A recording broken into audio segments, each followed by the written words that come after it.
The Floating Rock, written and illustrated by Robert Conway. Down below the flowers, deep in the dirt, where few people looked, lived a queen ant and her colony. Everything in the colony was going along fine, until one day when a young ant looked up at the sky and saw a rock floating in the air. This was unusual, so the ant told the queen. The queen said, "Rocks do not float," and dismissed the ant. The young ant told her friends. That night, other ants also saw the floating rock. The queen had no choice but to send up her soldiers. The soldiers formed a ladder with their own bodies, and soon one ant reached the rock. Soon there were more ants on the rock. They walked all around the rock, even along the bottom. The army went back to the queen and told her that there was a floating rock in the sky. They also told her that since so many ants were looking at this rock, very little work was getting done.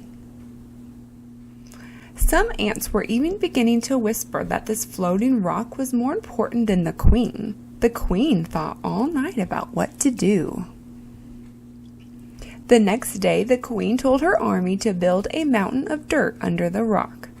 In this way, the rock would not look like it was floating. This worked fine until the rain came and washed away the top of the mountain of dirt.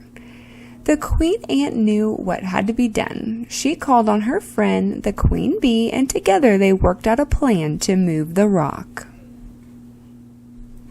With the help of the queen bee's 3 strongest bumblebees, the ants tried to move the rock to the left,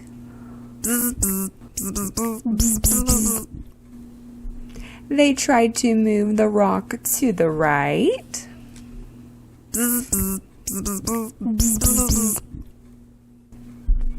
they even tried to move the rock higher and out of sight.